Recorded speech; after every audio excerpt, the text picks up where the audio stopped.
Açıklarımız kaçıklarımız var, ama hem gel hem foto takımını hard diye yesim var.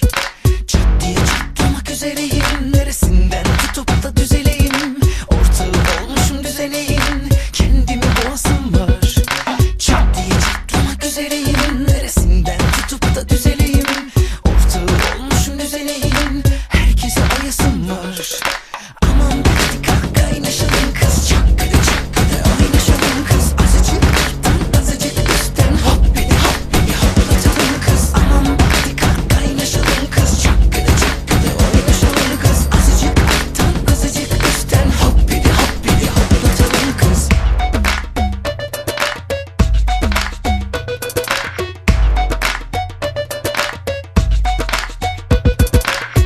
Bunlar benim fikrim mi? Kısa metraj filmim mi?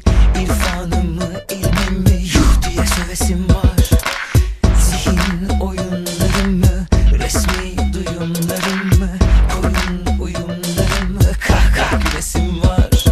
Çat diye çatlamak üzereyim, neresinden tutup da düzeleyim. Ortağı olmuşum düzeneğin, kendimi boğasım var. Çat diye çatlamak üzereyim, neresinden tutup da düzeleyim. Ortağı olmuşum düzeneğin, herkese öpesim var. Aman hadi kalk kaynaşalım kız, çakkıdı çakkıdı oynaşalım kız. Azıcık alttan azıcık üstten hoppidi hoppidi hoplatalım kız. Aman hadi kalk kaynaşalım kız, çakkıdı çakkıdı oynaşalım kız. Azıcık alttan azıcık üstten hoppidi hoppidi hoplatalım kız. Hiç umut yok mu?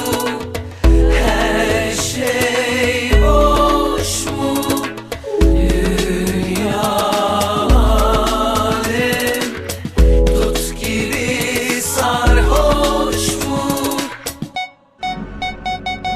Aman hadi kalk kaynaşalım kız, çakkıdı çakkıdı oynaşalım kız. Azıcık alttan azıcık üstten hoppidi hoppidi hoplatalım kız. Aman hadi kalk kaynaşalım kız, çakkıdı çakkıdı oynaşalım kız. Azıcık alttan azıcık üstten hoppidi hoppidi hoplatalım kız.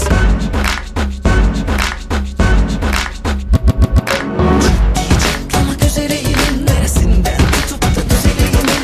Ortağı olmuşum düzeneğin, kendimi boğasım var.